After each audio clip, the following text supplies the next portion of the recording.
देखिए हमारे कक्षा 10 के गणित में पहला चैप्टर है रियल नंबर्स, वास्तविक संख्याएं। संख्याएं 5 प्रकार की होती हैं। पहली संख्या होती है वास्तविक संख्या, दूसरी संख्या होती है प्राकृतिक संख्या, और तीसरी पूर्ण संख्या, और चौथी परिमेय संख्या, और पांचवी अपरिमेय संख्या। ठीक, पहला प्राकृतिक संख्या, नेचुरल नंबर्स। देखिए इसको n से हम प्रकट करते हैं। जैसे एग्जाम्पल 1 2 3 4 5 6 7 8 9 अनंत तक जाएगी। फिर आती है हमारी दूसरी पूर्ण संख्या, होल नंबर। इसको हम W से प्रकट करते हैं। जैसे इसका एग्जाम्पल हो जाएगा 1 2 3 4 5 6 7 8 9 10, 9 अनंत तक जाएगी। फिर आती है हमारा पूर्णांक, इंटेजर। ठीक, इसका हो जाएगा -1 -2 -3 -4 -5 अनंत तक माइनस में जाएगा। फिर ये आ जाएगा प्लस में, पॉजिटिव। जैसे 1 2 3 4 5 6 7 8 9, ये भी अनंत तक जाएगा। फिर हमारी चौथी आती है परिमेय संख्या, रेशनल नंबर। प्रत्येक संख्या जिसते हैं उसे परिमेय संख्या कहलाती है, जहाँ q = ≠0 तथा p q का HCF 1 होगा। अपरिमेय संख्या, इरेशनल नंबर। जो संख्या परिमेय संख्या नहीं है वह अपरिमेय संख्या है। इन्हें p/q के रूप में नहीं लिखा जा सकता है। फिर इसका एग्जाम्पल देखिए, एग्जाम्पल सभी अभाज्य संख्याओं का वर्गमूल अपरिमेय संख्या है। इसका √2, √3, √5, √7, √11 इत्यादि अनंत तक ये भी जाएगी इसके क्रमशः। फिर एग्जाम्पल में आ जाएगा 0.01, 0.002, 0.0001, 0.0001, ऐसे ही ये भी जाएगी अनंत तक। यह संख्या अशांत दशमलव तथा बिना आवृत्ति की है, non terminating and non repeating. ठीक, यूक्लिड विभाजन प्रमेय। यदि दो संख्या a तथा b है, यदि a > b, तब शेषफल हमेशा भाजक से छोटा होगा, आपको पता ही होगा। ठीक है, a = bq + r या a = bq + r। ठीक, भाज्य × भागफल प्लस शेषफल, a = bq + r, यही होगा। ठीक, उदाहरण, यदि हमारे पास दो संख्याएं 5 तथा 2 हैं, तब हम 5 को 2 × 2 × 1 के रूप में लिख सकते हैं। अतः यूक्लिड विभाजन प्रमेय से भाज्य = भाजक × भागफल प्लस शेषफल। देखिए ऐसे ही ये सॉल्व होगा। 5 = 2 × 2 × +1। ठीक, नोट, यूक्लिड विभाजन प्रमेय की सहायता से हम कुछ सुव्यवस्थित चरणों स्टेप्स की सहायता से महत्तम समापवर्ती HCF ज्ञात कर सकते हैं। उदाहरण, 136 और 225 का महत्तम समापवर्त HCF यूक्लिड विभाजन प्रमेय की सहायता से ज्ञात कीजिए। यहाँ 135 और 225 है। ठीक, तो 225 > 135 होगा, 225 तो भाज्य होगा और 135 भाजक होगा। तो चरण पहला में होगा 225 = इधर पहले हम डिवाइड करेंगे। ठीक, तो 135 से 225 में डिवाइड करेंगे तो एक बार जाएगा, बचेगा 135, बचेगा 90। फिर हम 135 को 90 से डिवाइड करेंगे, ये भी एक बार जाएगा, बचेगा 45। 45 से हम 90 में डिवाइड करेंगे तो 2 बार जाएगा, शेषफल हमारा बचेगा 0। जहाँ हमारा शेषफल 0 आ जाए, जिससे आ जाए वही हमारा HCF होता है, आपको पता होगा। तो चरण पहला में 225 = 135 × 1 प्लस शेष 90। ठीक, 135 बचा, 135, तो 90 × 1 + 45, तो 135 होगा। फिर 90 बचा तो 45 × 2 + 0, 0 आ गया तो हमारा 45 होगा HCF हमारा क्या होगा 45, हाईएस्ट कॉमन फैक्टर। वह भाजक जिसके द्वारा शेषफल 0 प्राप्त होता है वही HCF होता है। प्रश्नावली 1.1। देखिए हमारे बुक का है, प्रश्नावली 1.1, आपके ही बुक में होगा कक्षा 10 के गणित में। निम्नलिखित संख्याओं का HCF ज्ञात करने के लिए यूक्लिड विभाजन एल्गोरिथम का प्रयोग कीजिए। पहला क्वेश्चन है 135 और 225। ठीक, तो 225 > 135 हम लिख सकते हैं। 225 तो भाज्य होगा और 135 भाजक होगा।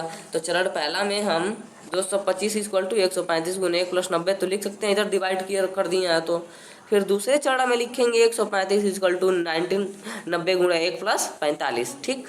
और फिर हमारा तीसरा बचेगा 90, तो 90 को 45 गुणे 2 प्लस 0, जहाँ 0 आ जाए, जिससे 0 आ जाए वही हमारा HCF होता है, तो 45 हमारा HCF होगा, हाईएस्ट कॉमन फैक्टर। वह भाजक जिसके द्वारा शेषफल शून्य प्राप्त होता है वही HCF होता है, ठीक, क्लियर। अब हमारा है दूसरा, इसको आप लोग कर सकते हैं अपने मन से, आप कीजिएगा। फिर आएगा हमारा, स्टार्ट करना, ठीक। दर्शाइए कि कोई भी धनात्मक विषम पूर्णांक 6q+1 या 6q+3 या 6q+5 के रूप में होता है, जहाँ q कोई पूर्णांक है। माना a एक विषम पूर्णांक है जो 6 से बड़ा है, यूक्लिड a मोर देन 6, ठीक। a 6 से बड़ा है ना, यूक्लिड विभाजन प्रमेय से हम इसको सॉल्व करते हैं। तो a = bq+r, आपको ये पता ही होगा, जहाँ q पूर्णांक है तो a = 6q+r हो जाएगा। अतः r 6 से छोटा होगा, तो अतः हम r = 0 1 2 3 4 5 6 से कम तो लिख सकते हैं ना। तो चरण पहले में अगर r = 0 लेने पर a = 6q+0 होगा, फिर a = 6q आ जाएगा, प्लस करेंगे तो 6 ही होगा ना।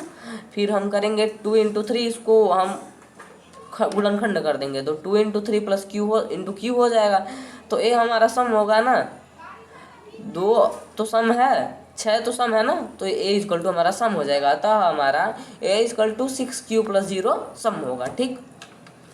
अतः a के अभाज्य गुणनखंड से 2 उपस्थित तथा r = 0 पर a सम संख्या है, ठीक।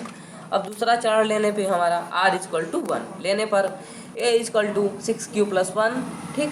a = 2 × 3 + q+1, ठीक।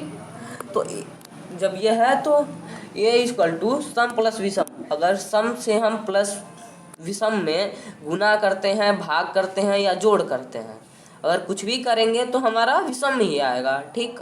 अगर हम विषम में सम का जोड़ करते हैं, भाग करते हैं, गुना करते, भाग नहीं भाई, जोड़ करते हैं, घटाना करते हैं और गुना करते हैं, तो हमारा विषम ही आएगा, ठीक। अतः a = 6q+1 विषम समीकरण 1 था, ठीक। यदि हम सम संख्याओं में विषम संख्या जोड़े तो सदैव विषम संख्या प्राप्त होती है। चरण नंबर 3, r = 2 लेने पर a = 6q+2 होगा, a = 2 और कोष्टक ब्रैकेट में 3q+1 हो जाएगा। तो ये 2 अगर सम है तो a = सम तो होगा हमारा, अतः a = 6q+2 सम, ठीक। यहाँ 2 a का अभाज्य गुणनफल है, अतः a सम संख्या है, ध्यान देखिए। चरण नंबर 4, r = 3 लेने पर a = 6q+3 होगा। इधर फिर a = इसको भी गुणनखंड करेंगे तो a = 3 × 2q+3 हो जाएगा। तो a = सम प्लस विषम, आपको पता ही होगा, अगर सम में विषम जोड़ेंगे तो विषम ही होगा, तो a = विषम। अतः a = 6q+3 विषम संख्या है, समीकरण 2। अब देखिए, यदि सम संख्या में कोई भी विषम संख्या जोड़े या घटाएं तो हमेशा विषम संख्या प्राप्त होती है। अब चरण नंबर 5, r = 4 लेने पर a = 6q+4, ठीक। तो हम 3 का गुणनखंड करेंगे, आपको पता ही होगा, a = 2 कोष्टक 3q+2 = स्क्वायर, a = सम होगा ना, 2 सम है तो हमारा ये सम a सम ही होगा, अतः a = 6q+4 सम है। यहाँ 2 एक का अभाज्य गुणनखंड है, अतः a सम संख्या है, ठीक। अब आएगा हमारा चरण नंबर 6, r = 5 लेने पर a = 6q+5, a = 2 × 3q+5, a = some plus विषम, a = विषम। अगर 5 विषम संख्या है तो अगर सम में विषम जोड़ेंगे हम तो हमेशा हमको सदैव विषम प्राप्त होगी। यदि सम संख्या में कोई भी विषम संख्या जोड़े या घटाएं तो हमेशा विषम संख्या प्राप्त होती है। अतः a = 6q+5 विषम, समीकरण 3, ठीक। अब पॉइंट 1 में तीसरा क्वेश्चन है, किसी परेड में 616 सदस्यों वाली एक सेना आर्मी की टुकड़ी 32 सदस्यों वाले एक आर्मी बैंड के पीछे मार्च करना है। दोनों समूहों को समान संख्या वाले स्तंभों में मार्च करना है। उन स्तंभों की अधिकतम संख्या क्या है जिसमें वे मार्च कर रहे हैं। अब ये बताना है कि उन स्तंभ की अधिकतम संख्या क्या है जिसमें वे मार्च कर रहे हैं। तो कहीं भी अगर हमसे अधिकतम पूछ दे तो हम HCF करते हैं, और अगर न्यूनतम पूछ दे तो LCM करते हैं। सिंपल सा फंडा इसका, देखिए प्रश्नानुसार अकॉर्डिंग टू क्वेश्चन। ठीक, तो इसका HCF 616 और 32 का HCF करेंगे। यूक्लिड विभाजन प्रेमिस इसको करते हैं हम। तो पहले इसका डिवाइड कर लेंगे, तो 32 से एक बार करेंगे तो 61 में से 32 है 29 बचेगा, 6 को उतार लेंगे। 32 का 9 बार करेंगे 288 आएगा, 8 बचेगा। फिर 8 से 32 में करेंगे तो 8 चौको 32 होगा, 32 कट जाएगा, तो 8 से हमारा 0 आया ना, तो यही हमारा HCF होगा। तो देखिए 616 मोर देन 32। ठीक, तो 616 बराबर 32 गुने 19 प्लस 8 तो हमारा HCF है, तो इसको हम कोष्टक ब्रैकेट में कर दिए हैं। तो 32 इक्वल टू 8 गुने 4 प्लस 2, HCF हमारा 8।